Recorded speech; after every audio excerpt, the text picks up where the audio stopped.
Hi, my name is Lindsay Lamb.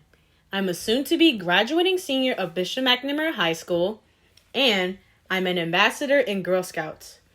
Here is a short introduction of my Girl Scout Award. My project is called MONSTER. It's an acronym for Mental, Observant, Need, Self-Care, Teach, Empathy, and Reflection. What it stands for, or the meaning, is mental, the issue or challenge that's causing stress. Observant, recognizing or being observant of your behavior and actions from what is causing you stress, sadness, frustration, etc. Need, thinking about the steps needed to take care of yourself and how to overcome the challenge you're facing in front of you. Self-care, practicing self-care methods to take care of your mental, emotional, and physical health. Teach, how can you advise others to take care of themselves, and what help or advice can you give out to them? Empathy, being empathetic with others when they are not okay, and being there for them. Reflection, reflecting in a positive mindset from things that have caused you stress, frustration, etc. And reflecting how much you can grow from the challenge you overcame. My project is a mental health and self-care podcast. There is 4 episodes to the podcast discussing topics related to mental health and self-care. The 4 topics that we'll be discussing is time management, recognizing negative talk, bottling up your feelings, and self-care and mental health days. People that are a part of each episode is Mr. Greer, who's a theology and psychology teacher at Bishop McNamara High School. He is also my project advisor for my Girl Scout project. Mrs. Yemofio, who is one of the Bishop McNamara High School senior counselors. Kendrid Briscoe, who is a soon-to-be graduating senior at Bishop McNamara High School. Anya Harris, who is another soon-to-be graduating senior at Bishop McNamara High School. And Jacke Alvarez, who is a soon-to-be graduating senior at Thurgood Marshall Academy. Before we jump right into the episode, here's a short prayer to start off with. Dear God, thank you for waking me up every day to be with my wonderful family, friends, teachers, and those that support me. I feel very grateful and blessed for everything. Thank you for giving me a heart to live, a body to express, and a mind to flow throughout. I hope to touch the hearts and minds of everyone with my Girl Scout project. I hope that they stay safe and blessed. Amen. Hi, my name is Lindsay Lamb. On my on my screen, I have Jacke Alvarez, and on the screen as well, I have Mr. Greer. Hey everyone. And today we'll be talking about self-care and how ways to take care of yourself and your mental health, and new habits you can include in your self-care routine. And to introduce the topic, I already did it. Okay. But yeah, Mr. Gray, you have anything you want to say? Yeah, so as we've gone through these first few podcasts, we've had a lot of conversations where we've sort of touched on self-care. One of the nice things is today we really get to dig into self-care as a topic itself. So I'm really excited to get to hear some of the ways that Lindsay engages in self-care beyond just napping, which is a great one, but I know we're going to hear about a few more. Then you get to learn a little bit from Jacke as well, and to sort of see how self-care is really being used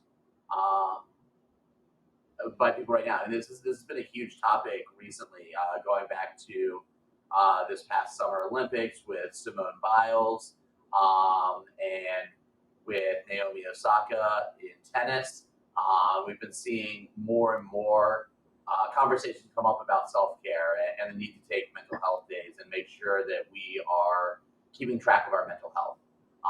And so I guess just sort of to start us off, question to both of you, what does self-care mean to you and why is it so important? Well, self-care, what it means to me is taking the time and taking care of yourself, but also understanding why you're probably going through what you're going through. It's very important because there's a lot of people out there who don't know their limits and understand their boundaries. So, yeah, self care is very important and it can help you a lot in life. That's awesome. And I really appreciate your focus there on like recognizing your own boundaries and coming to understand yourself, like what you're able to give and what you can't. And I think that's a really important starting point when we're talking about self care. What about you, Lindsay? How would you explain self care and why it's important? For me, self care is like taking care of like not just your mental but also emotional and physical health, and like really just like relaxing and just taking it all in, taking a deep breath, and like de-stressing, calming yourself down for anything that's bothering you. Just overall have a good time enjoying yourself, really. Yeah, I think that's a really important point that you finished there this idea that self care is a way that we can find enjoyment. We spent the last couple of podcasts talking about some of the challenges that stress and time management can create for us, especially when we're not managing our time well. And so, really making sure that we're including self care in that time management, creating space for it, is crucial to helping us to really enjoy what it is that we're doing. So I appreciate that approach. As you think about that self-care, then, what are some times where you find that self-care is something you really need to prioritize for yourself?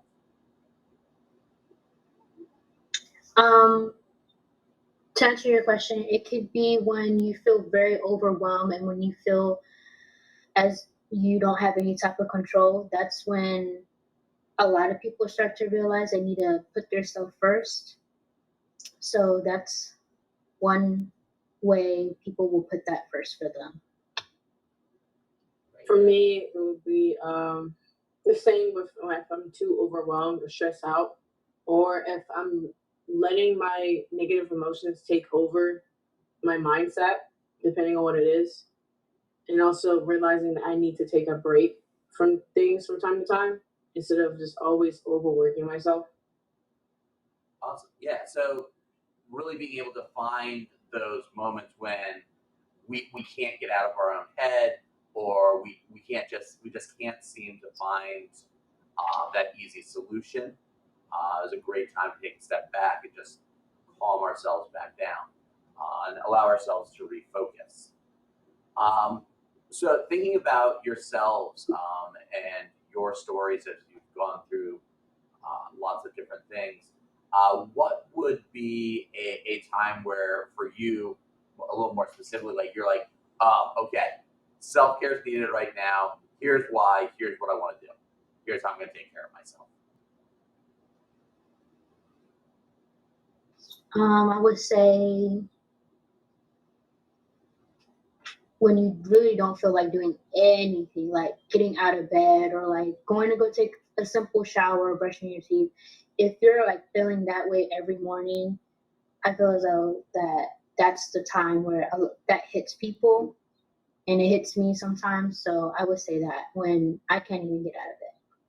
Yeah, no, that's one of those important times to be able to recognize, like, oh, okay, there's clearly a whole bunch going on right now. Let me try to focus on myself. Let me figure out what do I need.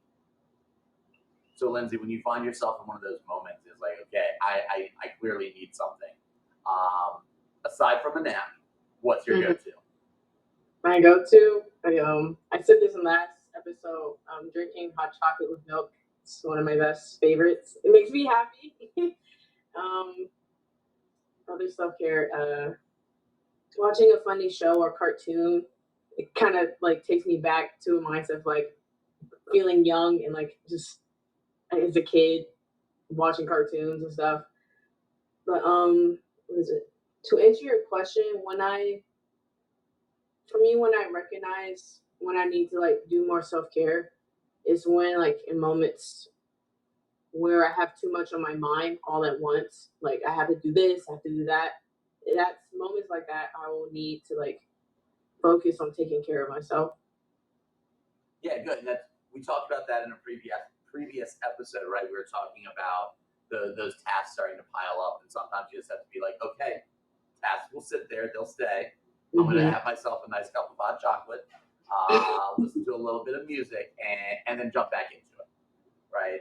I think that's a really important approach.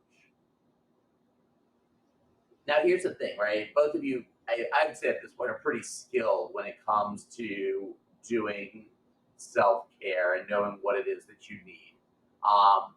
So I want you to think about those times where things start going really well. Like you're doing great, everything's awesome, and then all of a sudden you feel yourself like slipping back into like some of those negative thoughts or to some of those like disappointments or the challenging days. Like, how do you try to stop yourself when you feel those slides toward the negatives? Like, what do you do to get your self-care back on track? I would say understanding that it's okay to have bad days and that it's normal to have bad days. But also seeing or trying to understand why I probably might be slipping. And if I do see myself slipping, I will try to do like a to-do list or maybe creating some type of schedule to make sure I'm on track. For me at the moment, I go to school, I come home, I take a nap, and then when I wake up, I do my work. So, and then after that, have a little me time, and then I go back to sleep. No, that's perfect. I mean, that's routines can be so important in helping us with our self-care, because it forces us to be able to put it together in a plan. That's really valuable. Lindsay, I know you talked about in one of our other episodes, you're talking about time management. We were talking about the have tos versus the want tos, right? All those things you have to get done, and then the things you want to. And those want tos often connect to your ways of doing self-care. So talk me through when those have tos are really starting to pile up. How do you make sure to prioritize yourself still and get those want tos back on your schedule?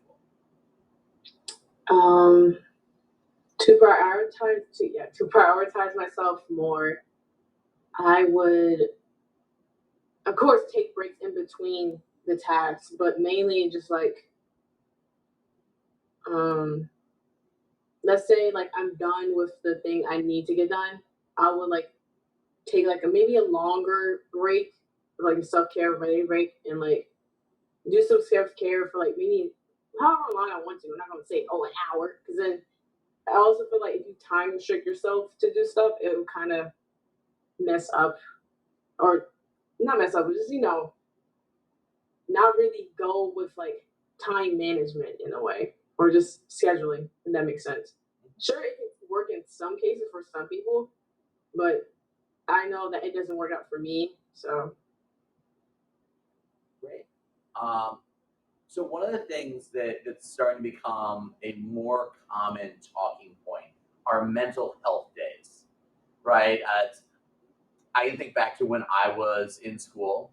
That term definitely didn't exist, right? No one was talking about, oh, I'm going to take a mental health day. But I think it's becoming more and more of a common topic.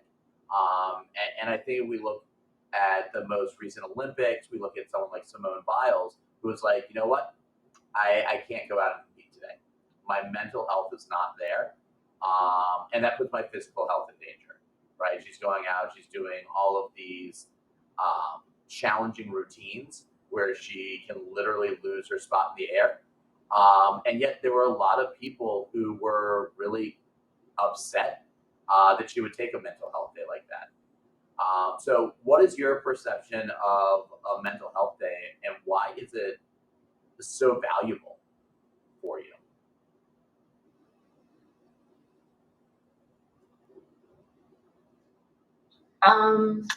That's a really good question.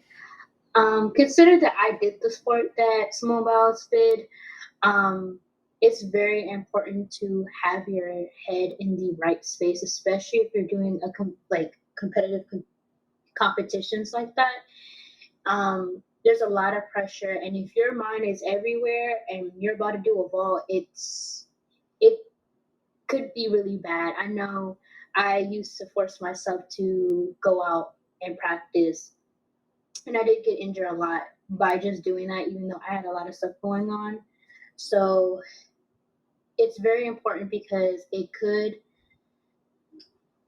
it could risk certain things such as injuries if you're doing competitions, but also it's important because if you have a lot of things on your mind and you're doing some type of like homework or you're doing a test, your mind isn't going to be there. Your mind is not going to be focused on what you're doing. It's going to be focused on the stuff that's bothering you. I know that from taking a driver's test, I failed it because I had so many other things going on my mind. So it's very important to have your head where it needs to be instead of being focused on many other things. That's a great point. And it does. It extends to so many different things, whether we're talking about tests, homework, or even our relationships. So the prioritizing that mental health is really important. What about you, Lindsay? Mental health days.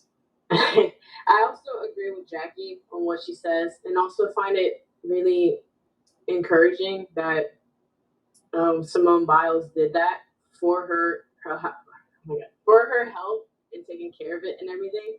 And I think mental health days should be imported. Or not, well, not imported, but it should be done more often for people because it's like everyone's doing everything. You got jobs, work, school, and like other activities, band, track, or it's like College applications. Yeah, like everything can get really like busy and just like stacked up on top of one another. So it's like really gotta just like take those days to like slow everything down and relax. And I really find that to be important when it comes to mental health because not a lot of people know how to do that or can do that because they allow themselves to be busy over and over again and don't know when to take breaks from said busy stuff.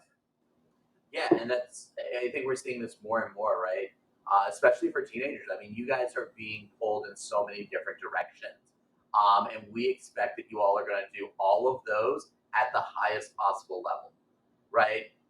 And we expect that you're going to be on a sports team and that you're going to be in the band and that you're going to be participating like 5, 6, 8 different clubs while getting all straight A's while being a Girl Scout and taking care of all of your family obligations and making sure that you're applying to way more colleges than you ever needed to apply to, plus the extra scholarships on the side.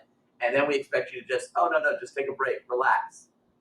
You're too stressed, right?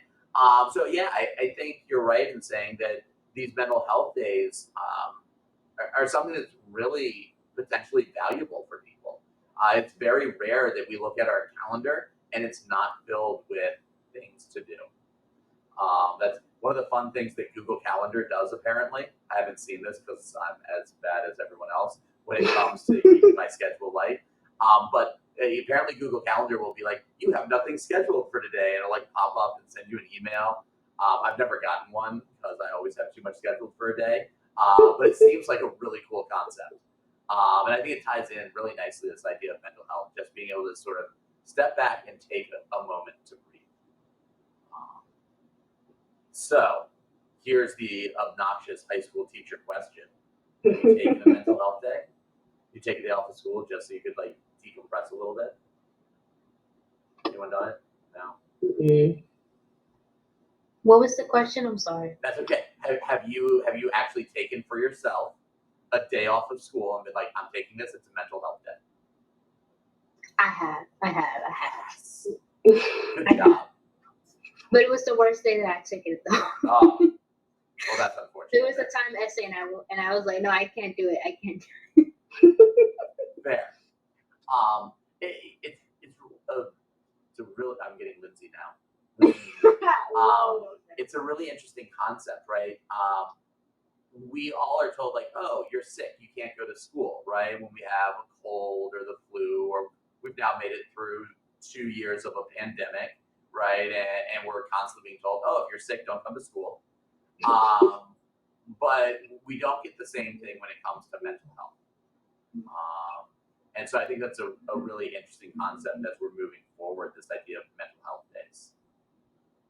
I would also like to say, try your best to find ways to use your own ideas of self-care. Not everything has to be like journaling, read a book, take a nap. I know I said it a lot in the past episodes, but that's just something that I do. And of course, I found other ways that calm me down or just kind of take me out of that busy mindset. So like crocheting or painting, like that's other stuff I do. I just said the main stuff, but what I'm basically trying to say is try your best to find your own ways of self-care and do things that make you happy, not what others want you to do. Yeah, self-care can't really be forced by someone else, can it? No, it shouldn't be. It's interesting though, as a teacher, this has started to come up a lot where administrators will be like, oh, you guys, self-care, it's really important. You got to take self-care. Here, come to this training about self-care. We're going to teach you about all these different forms of self-care. Like, no, just give me the time off so I can actually practice self-care. Let me go sit in my hammock in the backyard and let the dogs run around and I'll be quite happy and relaxed. Can I also add that also adults, especially parents, should understand when their child or when a student is also dealing with something and not just using the excuse of having a mental health day just to slack off. Yeah, we're really bad at that. I just wanted to add that because there are a lot of parents, including mine, that think that mental health days are just days for you to slack off, for you to stay in bed, for you to just do whatever you want. Actually, that's false. If your child does that, then I don't know, but it's not actually real students who need those days to. They're actually like students who really need mental health days off, not only because they are going through a lot through school, but also there's things that are happening with them in their family that might not be said or like brought up to the actual parent, and there's just something they're dealing with inside. So Jackie, this has segued into my favorite question that Lindsay probably now realizes is coming. But so I have a 10-year-old daughter.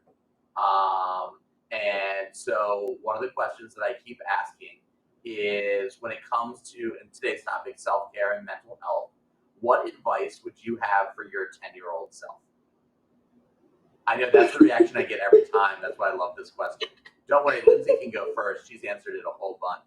I know, right? For each different topic. I got this. What would I tell to my?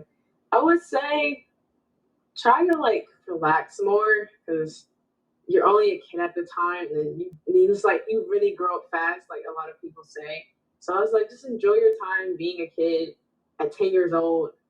Relax some more, have fun, of course, and don't be afraid to try out new things when it comes to self-care and taking care of yourself.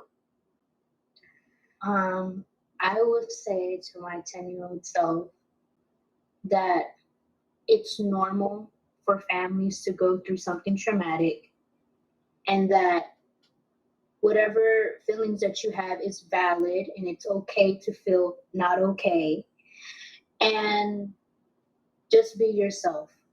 That's what I would tell my 10-year-old self. Awesome.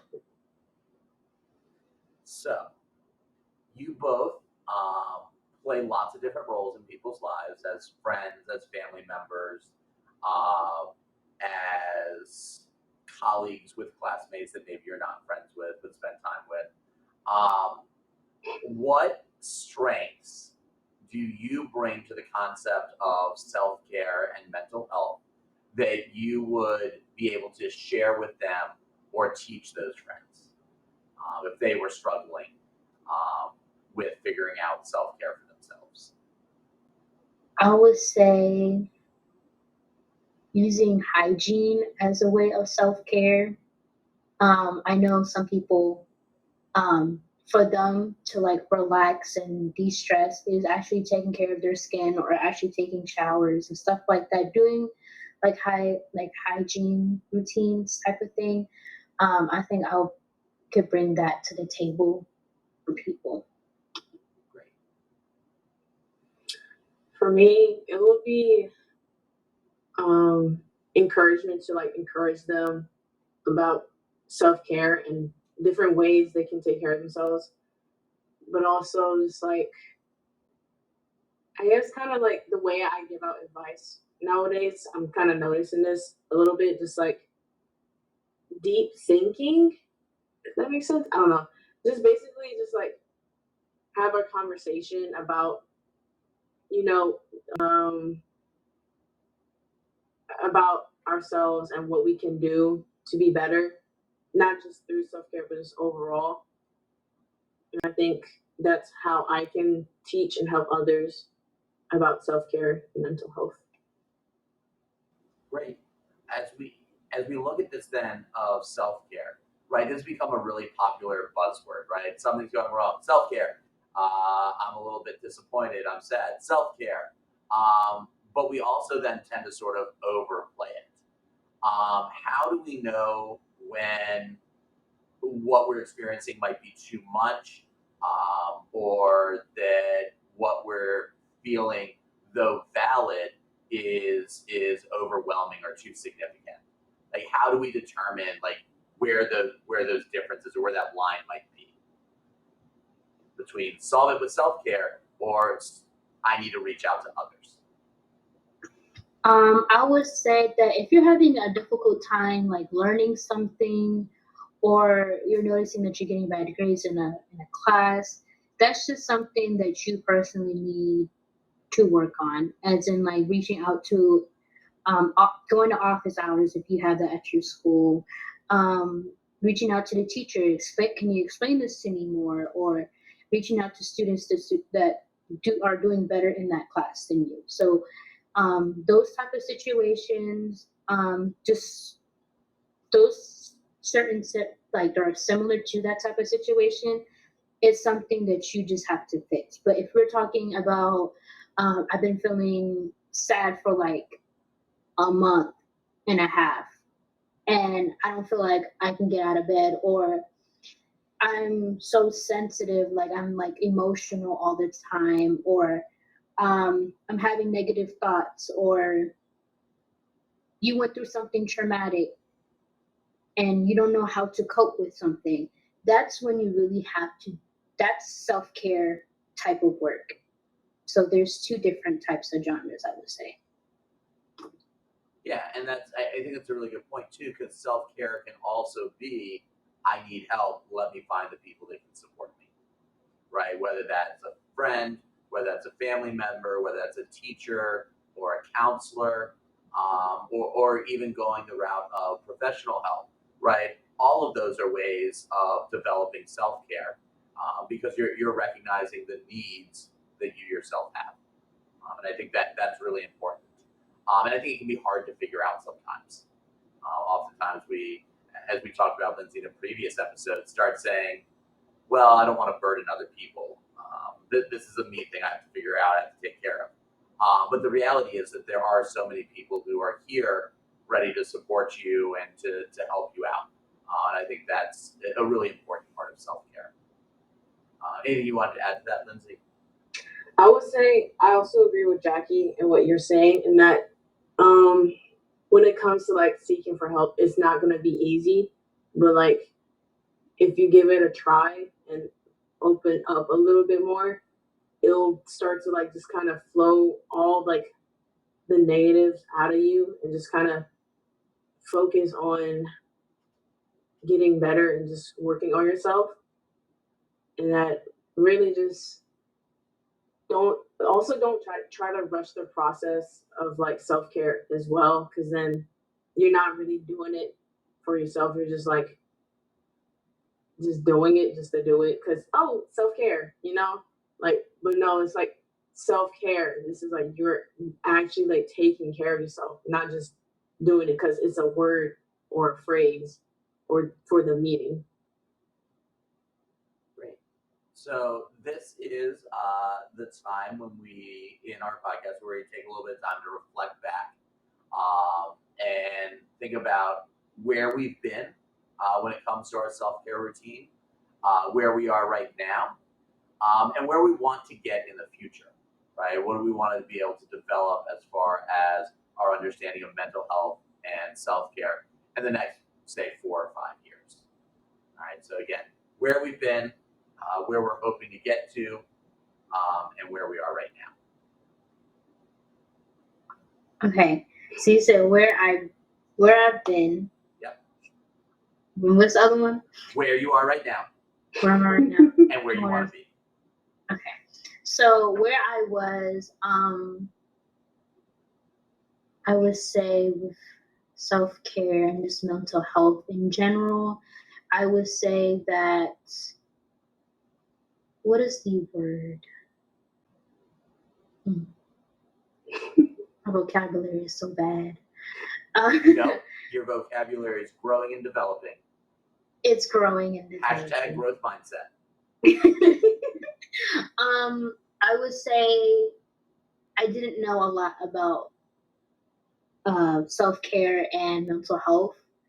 In my past, where I'm at now is that I'm learning and understanding my mental health, and also I'm developing and in the process of getting help. And where I want to be at in the next 5 to 10 years, I hope, no, I will be. Manifest. I will be in a good spot in my mind, and also learning how to take a step back when I need to, or before something gets worse, and understanding where and why I'm dealing with what I'm dealing with. Great. Yes, sir, we love it. Let's go. All right. For me, where I was, didn't do any self-care whatsoever. I didn't really practice it or do anything to take care of myself or my mental health. Where I am, I included self-care, or I did. I am practicing self-care and taking care of myself more. It's not every day, but whenever I'm not okay, I practice it. I actually started it back in February, practicing. That's when I started actually working on loving myself more and being more confident, because that was two things I realized that I wasn't really, or I needed to work more in. So I would say I'm more confident and I love myself more now from doing that back for like the whole month of February. And where I hope to be in the next few years is continue to be myself still and continue to grow. Still go on my journey of learning new things and meeting new people, spreading positivity to others, and honestly, I feel like I'm gonna be doing good or great in the future with the whole like self-care thing. So for our audience at home, this is also the opportunity for you to take a moment and reflect, thinking about where you are right now in your self-care journey. This might be one of the first times that you're hearing about it or really thinking about how you want to implement it in your life, or it may be something that you've been doing a whole lot. For some of you, it may be that you're listening to this episode and you're like, oh, okay, I got this self-care thing down. Now I just got to get back to the time management piece that we talked about before. But take this time to reflect. Think about where you've been, where you are right now, and where you're hoping to be in the future when it comes to self-care and really focusing on your mental health. As both Jackie and Lindsay said earlier, it's okay to not be okay. We all have days and sometimes weeks and more where we're struggling. But it's important to make sure that we are reaching out to seek the help that we need, that we recognize those support systems that we have, our good friends, family members, teachers, coaches, counselors, all those people who are in our corner. They can help us to prioritize ourselves or to reprioritize ourselves and make sure that we are looking after ourselves mentally, emotionally, and physically. We each matter. You matter as you're listening to this. That's a really important thing. It's something I think we've tried to bring out in each of these episodes.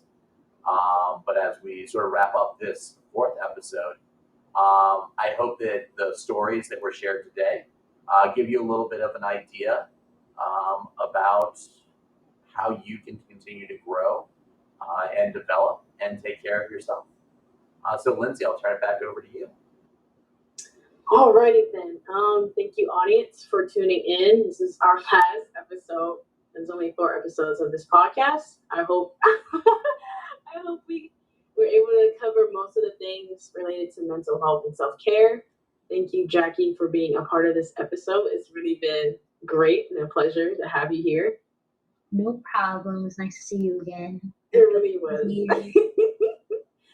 Thank you, Mr. Greer, for everything so far with this project and this podcast. It has been great working with you and having you as my project advisor. Thanks. I've really enjoyed it. It's been a lot of fun to do. So thanks, and keep up the great work and the positivity. I will. And that is it. Our last words for me is everyone is always on a growing journey. Your journey is never going to stop. You're still going to keep going and go through everything in life. But always remember that everything's going to be okay in the end, and that you're not alone. You have people here that love and support you. If you or someone you know may be struggling with self-harm or suicidal thoughts, you can call the U.S. National Suicide Prevention Lifeline at 1-800-273-TALK. That's 8255. Again, that number is 1-800-273-TALK. 8255. Anytime, day or night. Or you can reach out via text to the crisis text line 24 hours a day, 7 days a week for confidential support via text message for any person in crisis when you text HOME, HOME, to 741-741. Again, that's HOME, HOME, to 741-741.